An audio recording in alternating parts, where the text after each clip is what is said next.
And we sent about 800 invitations to our survey targeting technology leaders, and we were successful as far as targeting 66% chose that they were a technology director or CIO or CTO. So we did get the right people to respond. We felt the right people to respond to the survey.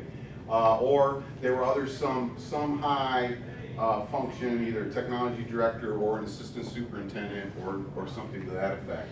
And no surprise here in Texas that 59% of the school districts were less than 5,000 students that responded to the survey. And that of course is the vast majority of districts in Texas are less than 5,000 students. And then we've got a variety of other responses, mostly medium size, and of course large school districts that were grouped in there as well.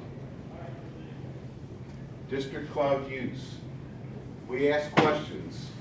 74% of respondents are currently using cloud technology. Many of the yes respondents also reported that plans to transition an additional 25% of their systems to the cloud.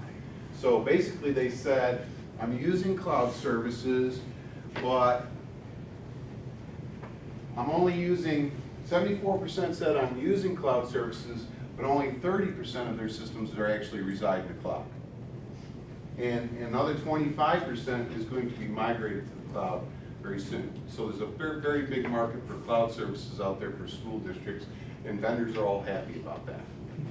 And again, they're making many more plans to transition more and more to the cloud. And let me ask a question to the group, again, because we're trying to get input from, as a service center, from our customers out there, and that's statewide, what kinds of cloud services you wish to purchase and or partner with out there, because we're trying to build those partnerships out there. So, how many are trying to transition more of their systems to the cloud? All right, why would you do that? Anybody, come on, be brave. Why? Cost efficiency? Absolutely. What else? Move the risk outside of your shop. The risk. What kind of risk are we talking about? Data loss, security. Data loss, security. Let somebody else handle that. Why would that be important? Because we can't afford to hire those people, or we can't keep them. Oftentimes we have turnover, especially when we have we train our people in school districts, and they become experts, and we pay them what? A whole lot less than market. This guy's smiling because he got a job offer yesterday, right? And for a whole lot more money than he's making. So, you know, some of the complaints I hear from our technology directors is, I can't afford to keep the people once I train them, because once I train them, then they go off to industry. Let me tell you something I find out from vendors that, or from some vendors that are not used to working with school districts. Who has the biggest network in town? Who? We do. The school districts do. Who has the biggest transportation system in town? Who has the biggest food service system in town? It's us. They don't understand. Who has the largest amount of storage in town? It's us. Who has more computers on their network than anyone else in town? It's us. Who has the most sophisticated network, wireless and fiber optics and all of that, and connectivity through our switches? It's us. And they don't understand that because they think we're schools. We got the most hackers too. What's that? We got the most hackers too. Yeah, we got the most hackers, the most bright minds. That's correct. And who are the biggest users of technology today? Probably our students. You know, they're living online every day, all day long. So we provide that service. So we're big business to cloud. We really are. And we're looking at someone who can help us move our information and data to the cloud and manage that for us. So when we talk about current versus plan, and this is kind of in the size of school districts out here. Now I had one school district, and I think this is an anomaly. They said they were one of the largest schools and districts in Texas, which would have been over 50,000 students, and they said 100% of their systems were in the cloud. I'm pretty sure maybe somebody else responded to that, that part of the survey, or they didn't understand what cloud meant, or they have virtualized everything in their data center and they're calling that cloud services. How many have virtualized in their data centers? We almost all have some form of virtualization in our data centers, and we can call that cloud. But what we're really talking about is the cloud services that are beyond our own data center when we talk about our cloud services or infrastructure as a service. And a lot of school districts have moved to Google Apps out there. We're finding more and more are embracing that, embracing the Google applications out there. And it makes all kinds of sense to do that. But there's a lot of management that has to go into that.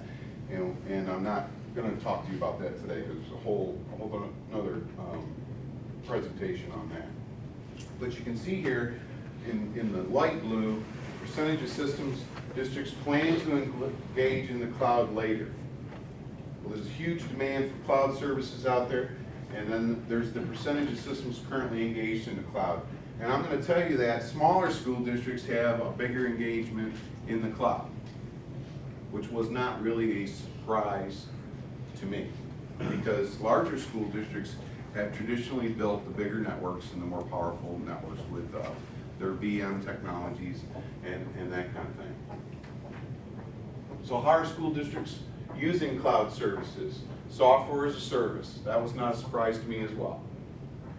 70% say they have some sort of software as a service in the cloud.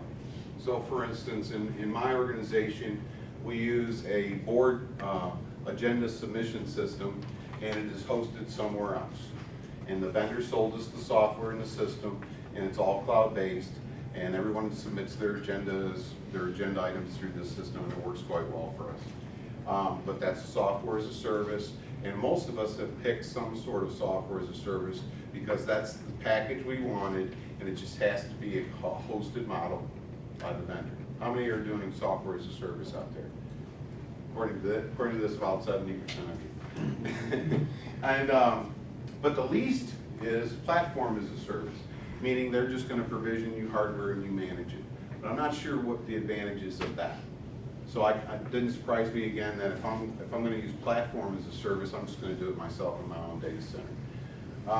So software as a service was the most valued service, even though those who did not use services like PaaS, 35% was the least valuable. So again, software as a service being the most valuable, and platform as a service being the least valuable. But infrastructure is starting to make a strong gain in cloud services across the state. Functions a district would not transition to the cloud. District's financial system, why is that? That didn't surprise me either. We've been doing that forever, right? I've been in the business 35 years. We've been hosting the financial system. And what are the biggest concerns that we covered earlier in the presentation? Security. So where's our social security numbers? They're all in our financial systems, right? And so again, didn't surprise me a bit. Our student information system also was something that was highly not going to go into the cloud, interestingly enough. And email. I was surprised by that. Some people said, I'm not moving my email. And a lot of people are because of Google Apps and the Microsoft offerings out there today. And some, I'm not sure they understood. I mean, Teams, I understand, is very, in fact, that's spelled wrong. I'll talk to my folks about that. I had another person put this together. It's I before eating out. Anyway, physical security, meaning the locks on my doors out there. Well, okay, that makes some sense. Virtualization, again, I'm not sure what that person was thinking. These are just general comments that came back on the survey. Virtualization is really what we're talking about in that kind of thing. VDI, imaging, and student information. But these are things that they would not be interested in. Can all these things be moved to the cloud successfully? Anybody? Absolutely. I see a head back there. Absolutely, they can. But you have to make sure your data is secure, and we take care of all of those things that we are concerned about. those districts not using, what would motivate you to use the cloud? And again, it's the same kind of thing. I want to make sure that my data is protected. So when we're looking at cloud services, that's what we're going to do, is make sure our data is protected. Respondents who report either maybe or do not plan to use cloud in the future were asked what would need to be considered, what would they need to consider. And again, data shows up a couple of times. For some reason it said professional development of teachers for cloud services. Now we're talking about the people who equate Google Apps to cloud services. And that's really what they're talking about. If I start to move my applications to the cloud, I'm going to have to train everyone how to do that. But do I really have to do that? If I have infrastructure as a service and I start to stop buying servers and I start renting servers or leasing space in the cloud, all I'm really doing is moving my processing power from my internal technology center to the cloud. Okay? So some things won't change, it's just where my data resides changes. So let me ask you these questions, and I really need some input from you all. What is preventing you from moving to the cloud today? Anybody? Yes, sir. FERPA and bandwidth. FERPA? And bandwidth. And FERPA and bandwidth. Bandwidth is important, absolutely. The pipes are going to get bigger because it's not just residing inside your network now. All the traffic's going to be coming from outside your network if I moved all my data to. But is it going to be less expensive? What do you think? I got a nod back here. Is it going to be less expensive? That's what I was gonna ask Depends. you. Is it? That's what I was gonna ask you. Do you Well, have you're any hoping idea? System in place. You base it on each software package. If you have high bandwidth software, it makes sense to host it internally. If it's low bandwidth, less risk of, information being compromised, if it's not critical information, then it fits into a cloud compute. So it doesn't have to be all or nothing. It can be some applications are cloud good, some are not. That's right. And I think we'll evolve over time. And this is definitely not something we're all just going to unplug our servers and throw away our investment and move it all to the cloud. That doesn't make sense to do that. I think some people will move to the cloud because there's legacy applications or services that have no cloud or good cloud equivalent today and won't for a long time. Okay, good point. Think operational versus capital expenditures. Let's talk about that. I'm glad you brought that up. It's, what you're doing is you have your capital expenditure funds. Where does that come from? Typically in a school district. Our bond programs, right? Can we pay for operational expenses through our bond programs? No, we can't. So business-wise, we have a real issue. Because we can always go out and say, okay, we're going to get this extra money through our bonds. We can raise the tax rate under a different method, and that's how we purchase equipment. We use our bond monies. We build our technology. We buy our student computers with that equipment. We wire our buildings with that money, and we build our wireless networks with that money. Now we're talking about moving that expenditure over to the operations side, or what we call the maintenance and operations side of the school district, M&O. So what is your superintendent going to think when you say, I want to use cloud services, but I can't use my bond money anymore, I've got to increase my M&O budget? What are they going to say? No. I'm asking you to decrease here by $1 million, right? And so there's an issue for us for cloud services, a very big issue. So we have to figure out how are we going to save money by moving to the cloud. Anybody has figured that out yet? How are we going to save money?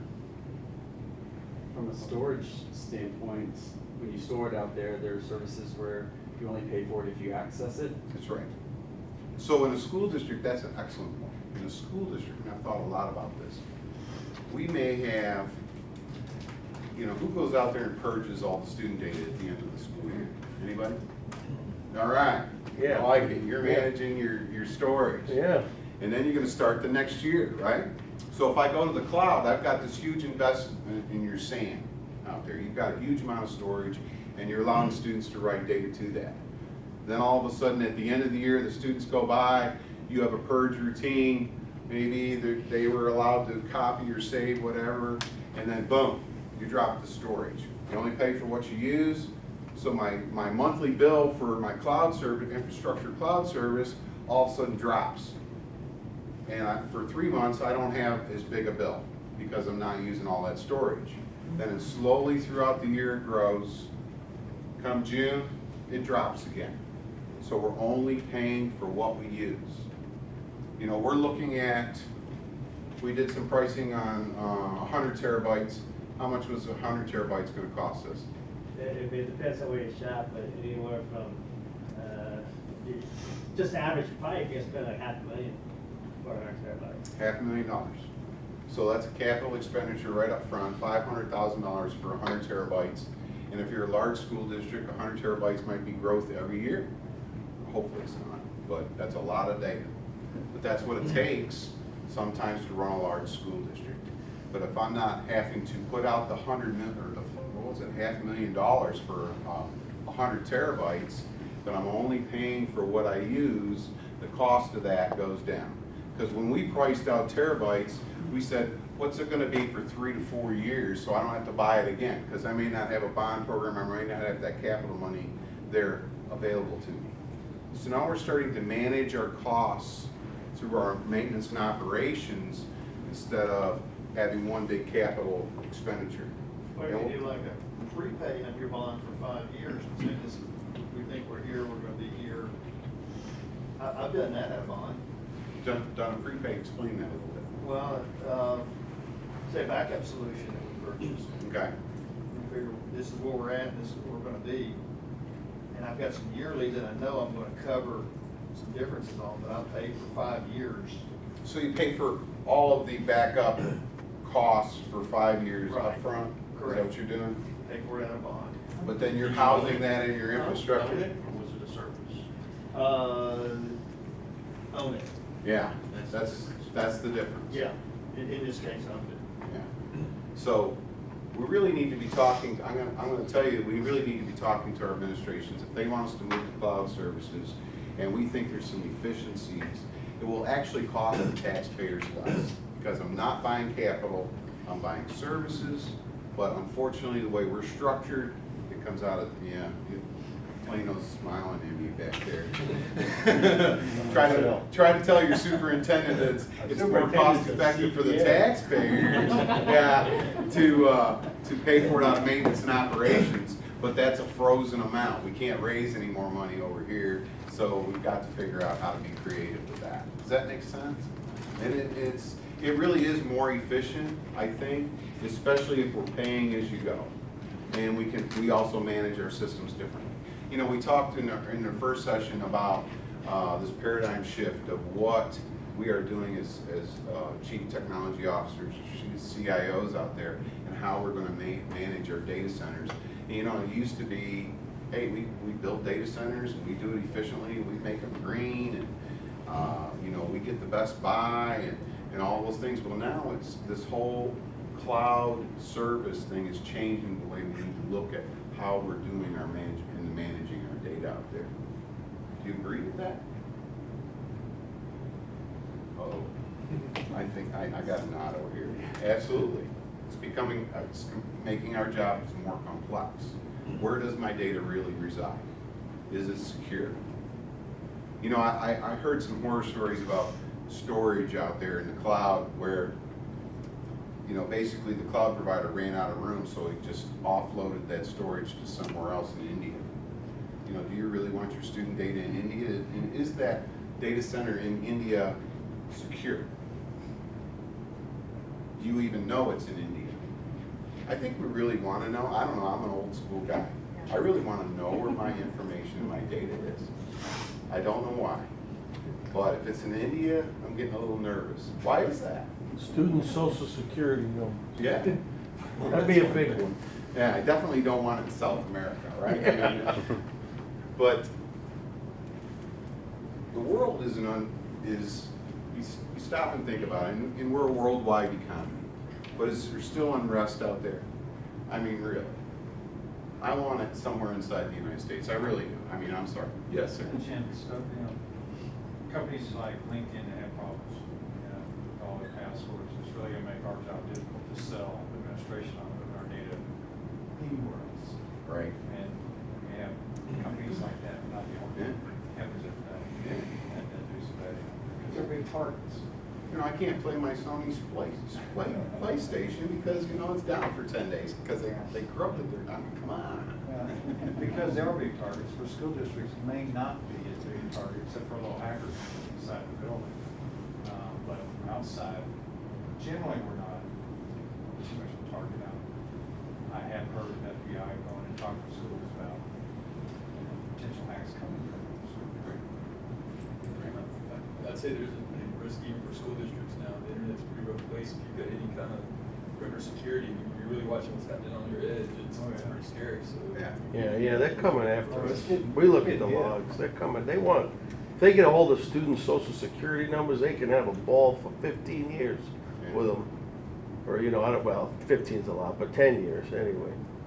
Well, these things are the same things we're concerned about in my organization. And again, what we're trying to do is find the very best cloud services out there. The ones that will give us a service level agreement that say your data is going to be secured. And even build penalties into that if it's not. There is a lot of factors with cloud services, and that's one of the things we're doing for you is to get out there and find out what all those factors are and try to build service level agreements with trusted vendors that are going to take care of our data and take care of our business as school districts. We really want true partnerships with our cloud service providers, and we're trying to find those partnerships for you. That's one of the services we're trying to provide.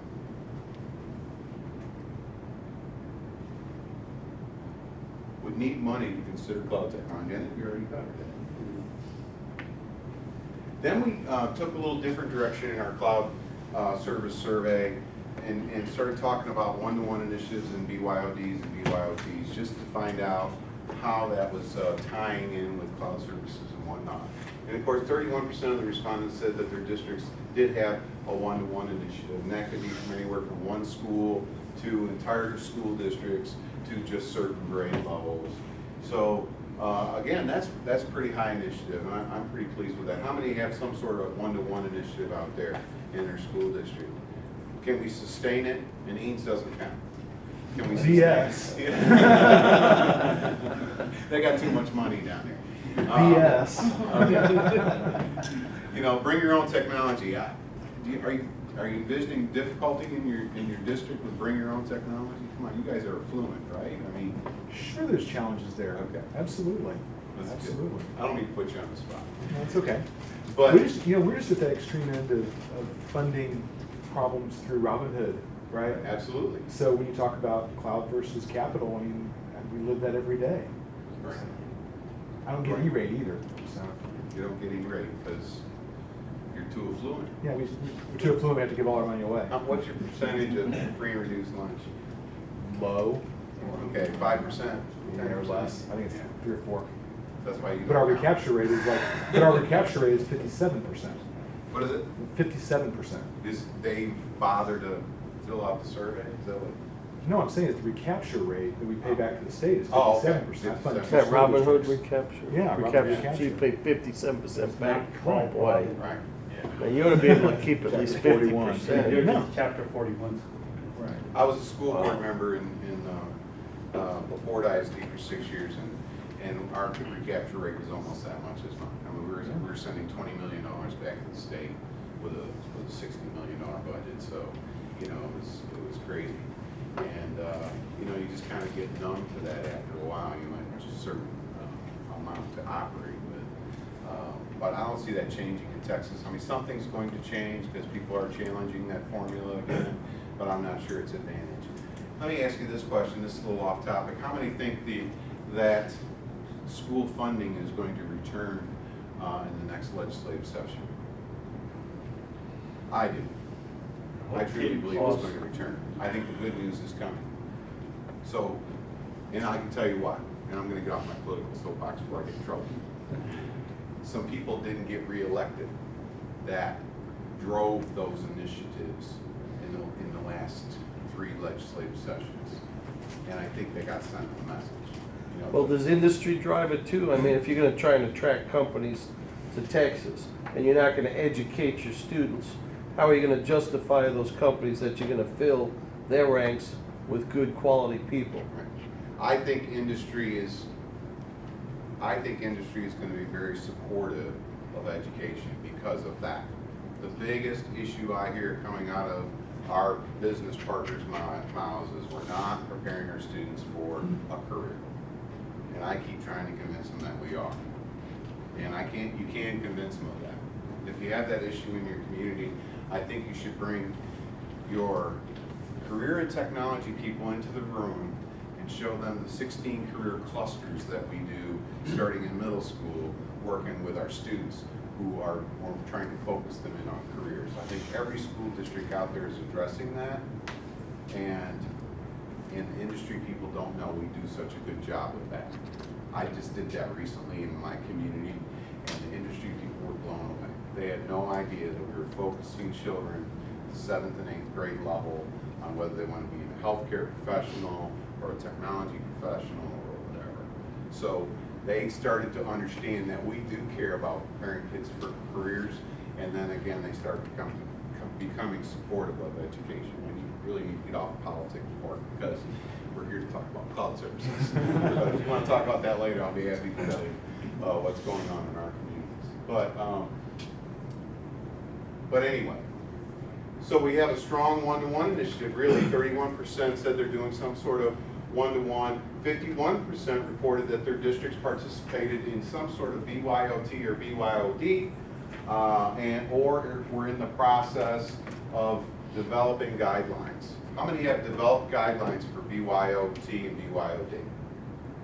You had to, just about. If you were into the process of bringing your own technology, you had to have some guidelines for it. How many are controlling internet access on those BYOT devices or BYOD devices? Okay? So that's a little tougher thing to do, I think. You know, how are we avoiding them getting to the public network when they're inside our school district network? That's a real challenge. We're working on some solutions for that as well. Any questions so far? Because I'm moving right along.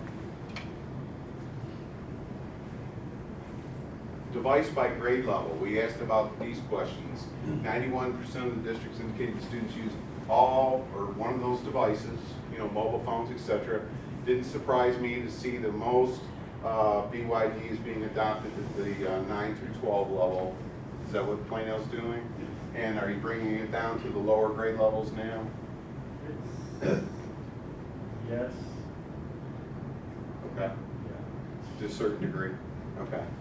And but you know, I'm typically not going to give my 6-year-old a cell phone, but our 6-year-olds showing up with cell phones do that. You know, I talk to people who have grandchildren, and they say, you know, my 2-year-old wants to play with my cell phone, or I have to hide my cell phone to keep it from my 2-year-old because they're already got it figured out and they're playing games on it. I mean, they grow up with this technology and they're ready to use it by the time they get to kindergarten. Students grade 12, 9 through 12, as you can see, and again, it drops down into the lower grades. What would motivate you?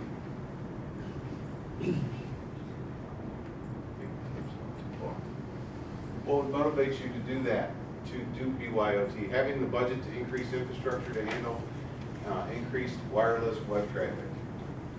Of course, we all know about that. We're running out of wireless infrastructure, wireless bandwidth in our schools. We are, aren't we? So we have to engineer it for a way. So if I have a 2,000 student high school and I've got another 150 teachers and staff or more in that high school, I've got to basically build a wireless network that can handle the load of 2,500 people at any one time. And a concentration in any portion of the building. It gets very tough. And by the way, you can engineer a wireless signal to be predominantly inside a building. When I hear people are out there in the parking lot, you might want to look at how your wireless is engineered. Point it inside and get that done. Of course, we may want to put it out in the parking lot. Why would we want to put it out in the parking lot? Police, What's that? you get the cops to connect to Police your, elements, excellent. to your videos. Security for all kinds of access. Maybe students keep learning in the parking lot. Maybe they don't have they don't have wireless at home. We talked about the haves and the have-nots. How many people have seen a person leaning up against their building just to get their wireless access? I see it even in our building, and we're a public building in a rather poor community, just to get our wireless access. So we really do want to extend in some cases. And I've talked about putting out community centers outside, the picnic area outside the school, so kids can, work outside the school building when they don't have access at home. Backing from teachers and campus administrators, I think that was brought up. Katie ISD talked about driving it from the instructional side. So they really don't see the shift in the way we teach using the technology and the advantages of that. So that's important. And again, reiterated from the first session today, more information on how other districts are using BYLT and BYLD, and I think that's why we're here, is to get more information from other school districts. Pros and cons. Anytime access for all devices managed by others. Let's talk about that a little bit. We touched on it a couple of times. What's the advantage of someone managing it other than us? They have the expertise, right? They keep their people trained. That's what they do for a profession. What I think we should do, or at least consider, is getting out of the technology business and making sure we stay in the education business and keep focused on that. I think Lenny touched on that a little bit this afternoon. We're always going to need technology leaders like yourselves to help us with those, with the initiatives in our school districts, but we want to start letting people manage our security, manage our storage, because those things are becoming more and more complex. When I look at our technology budget and I see all the licensing that we pay for is absolutely necessary to secure our data and protect our data. I'm thinking, can we move that to the cloud and save dollars? And I think the answer is yes on that. Decreases infrastructure costs. Well, it does, but again, it increases that cost on your maintenance and operations side, because it does cost something to manage a server outside your network or subscribe to different storage out there. High performance computing services, again, being able to scale when we need to scale. When we start doing online testing, how many think they have enough horsepower in their school district right now to handle all the kids taking the same, or even just a portion of the 9th grade taking all the same tests at the same time? We're banging on our network, right? We've got to build infrastructure for that. What if we didn't have to build it? Because today I'm in the cloud and they say, hey, the demand's higher, bandwidth is higher, I'm going to boost that up on demand, handle that load, and then when the load drops back down, then I can do that. That's some of the advantages of the cloud. If we can scale quickly, meet our demand, and then bring it back down. Otherwise, we're building for what we think is our total capacity. And sometimes we miss that mark and our network still can't perform. So some of this cloud service may help us with on-demand resources. Sharing resources with other districts when they could bring down costs. This is what we're really trying to do as an organization. If I can get multiple school districts to subscribe to one service, I believe I can bring that cost way down by collaboration and shared services. And that's really what we're trying to do as an organization. And there's a lot of different ways to do that. And I ask the vendors when I interview them if they're willing to entertain that, and almost every one of them says they are. So if I can bring them volume, they will reduce the cost for everyone, which makes all kinds of sense. Economies of scale.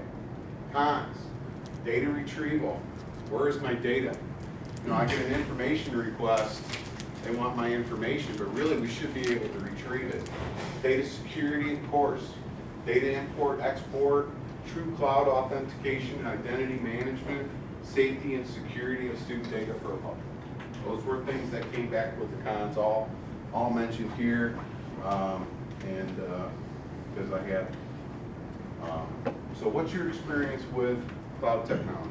I really wanted this to be interactive. Anybody? Let's move to Google Apps. Okay? Was that a seamless thing, or how did it go? It went very well. It did, It went very very good. well. And their user license agreement specifically covers, things that were important to us like FERPA and so forth, so it was a good arrangement.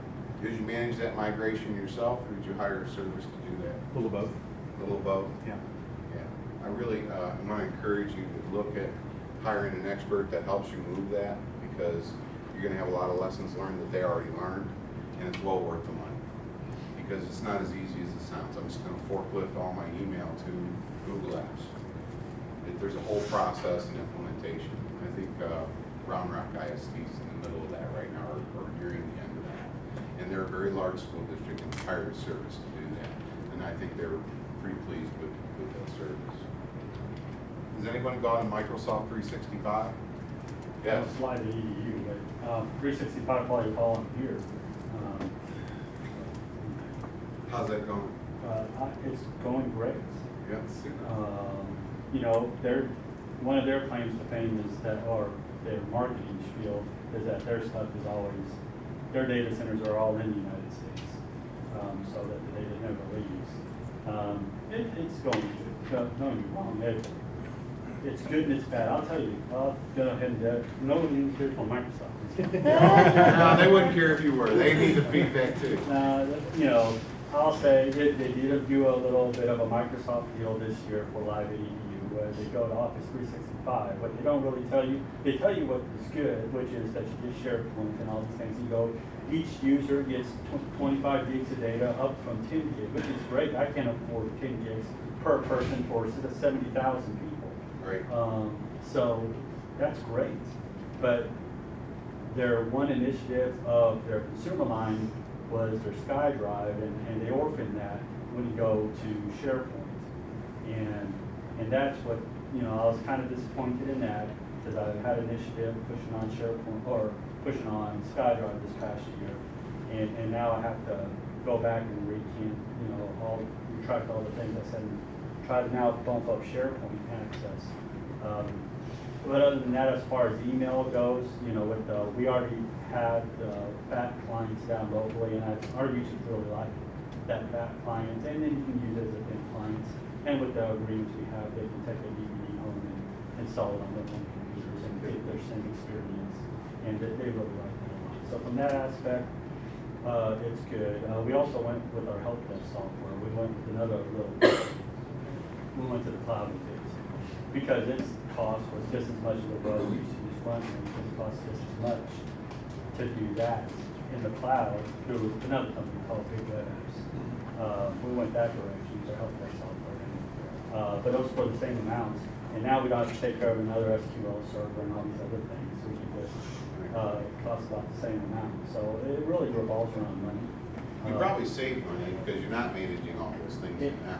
And that's what's the beauty of a lot of things. But there's a lot of things that I can tell you. When we started looking at cloud technology in the very beginning, I spec'd out how much it would cost with Verizon to do an exchange. So we were on GroupWise at the time. And it was going to cost me, now, okay, this is how much it was going to cost me. With the amount of users we had, it was going to be about $865,000 a year. But of course, we're going to qualify that as half if we come back with E-rate, because that's about how much we Managed on E-rate managed service. Yeah. And so, once you start doing the dollar amounts, it can add up the cloud technology. And so, we ended up going, instead of the Link, which is the cloud-based service, which they knocked down the price to $6 per phone per month. Remember, that's per month. Right. We ended up going with an open source solution instead, where we don't pay anything for telephony. Well, we still pay for our PRI or our SIP trunks, but no PBX switching gear. But that's where you turn around and have to say, how much money am I willing to spend? Is it saving me money on this deal? because a lot of the cloud technologies, if you ask me, don't save. I agree. So we have to be selective. And I don't think Verizon was giving you that big a deal because they were, hoping he's here for Verizon. They were not giving you a good deal because they were relying on you going to the E-rate discount. So what does Verizon do? Verizon gets their full retail amount. Yep. And so does it help the taxpayer? Nope. No, because they're getting it from our E-rate. In fact, what happens to our E-rate funds? They dry up real fast. but They go down because they're going, do you pay for your void? So that's, be careful with that, is what I'm saying. I see companies leveraging the E-rate saying I'm gonna give you a managed service, but it's really not saving the taxpayers any money, not, and it should be a consideration. I really think that is a driving consideration behind that. Now, I think that's way too high. I think Verizon just priced that way too high. They probably give me the business prices, and that's inappropriate in our business. And we had a follow-up question, I forgot what it was, but, super things you're doing there. But, you really have to look at how are you really gonna save any money? Some of this is people cost. Have you been able to reduce staff? Anybody? By moving to cloud services? Maybe you didn't rehire somebody. I think that's what some of the concerns I'm hearing. I can't find the people that are qualified to manage my networks, especially now that they're getting more and more sophisticated all the time. Security, filtering, all those things we do. If that key person walks out the door, I've got to try to fill that void. Or I limp along until I get someone else trained and then they leave. I see a lot of turnover, especially in the larger cities out there, because the demand for those people are out there, and they're making big bucks when they leave. I talked to a military guy the other day. He came out of the military, fresh out of the military. He was about 26 years old. Went to work for a big cloud services company, provisioning service, VMs, keeping them maintained, a couple hundred servers to work on a regular basis. And he was making fresh out of 26 years old, $90,000. $90,000 fresh out of military trained on how to manage servers. They hired him into a professional company, $90,000, 26 years old. I can tell you that a lot of technology directors wish they were making that kind of money. So it's an interesting experience. Who wants to share their Google Apps experience? Thank you, Eames, you already did that, but anybody else? We also moved to Google Apps. We moved a year ago. We did all of our students and all of our staff. So we actually did the mail migration ourselves. We were a group-wide shop, and we used a third-party tool that migrated our mail, calendar, contacts, all of that stuff into Google. And it went very well. You did training and all of that throughout your entire organization? We did. But they adapted to it pretty quickly, right? Yeah, for the most part. I mean, a lot of students, a lot of staff, use Google or some kind of web-based email. We went completely clientless. We didn't, put a fact line on the computers. And for management, that's been really nice. But the transition went very well. We did a pilot at one of our high schools. It's a one-to-one campus, and brought that previous spring and kind of tested the waters there. Did the students or the staff or both? Both at that campus. That's super. Since it was a one-to-one. That's a good way to do it. As a CIO, forklifting the email system has got me real nervous because, I know my customer satisfaction is going to get a hit in 1 year, and I just got to be ready for that because some people just don't like to change. Right. And we had, obviously a part of our population that didn't. I mean, we had people calling the next day that, had you gotten any group wide, the fact line saying, I'm not getting an email. It's like, well, you've not seen all the emails we've been saying that we're fixing to cut over, Yeah, they're still on their old client. But part of the piece that we weren't able to accomplish is we had a messaging email archiving system, so we weren't able to take that data and push it up.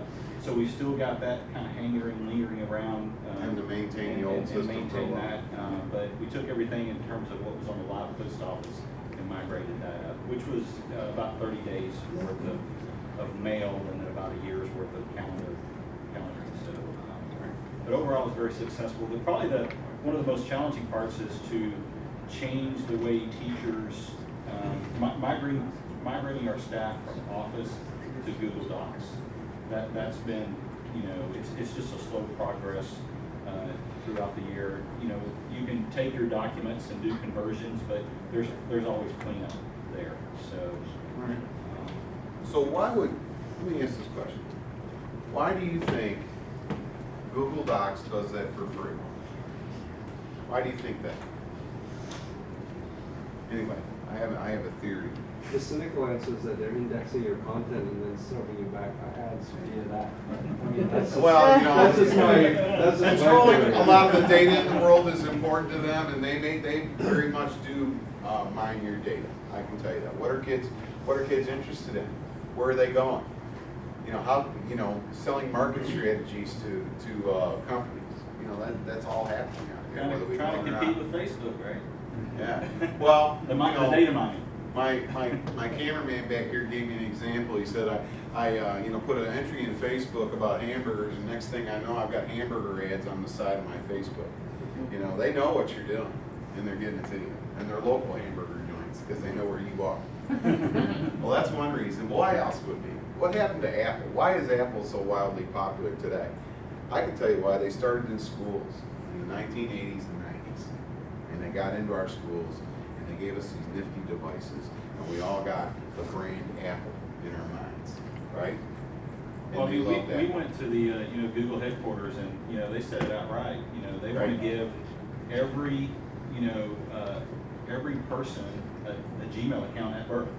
Right. And be able to have that their entire life. You know why? Because when they get the business, they can charge you. Yep. So they're trying to capture the entire business market in about 10, 15, 20 years. When our students age out and get into what product, what service they're going to want to use. They're going to bring their own email, not just bring their own device. They're going to bring their own Gmail account, and they want to capture the entire Gmail market. You know, that's a brilliant strategy.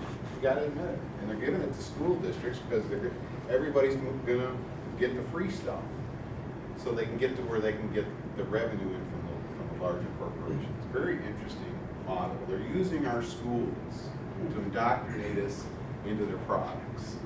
Just be aware of that. There is a cost, and you are set. But is it a good thing? I think it is. You know, they're giving it to us for free. It's a great way to test the waters in cloud technology for free. Right. Very low cost. Let's hope they keep it free. I hope so. I think they will.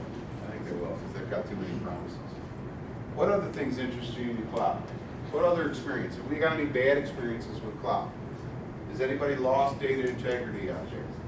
I mean, we all lost, you know, we all got a notice from TRS that, you know, if you worked 2 years ago and you signed up for the free service to do, what was it, identity theft management.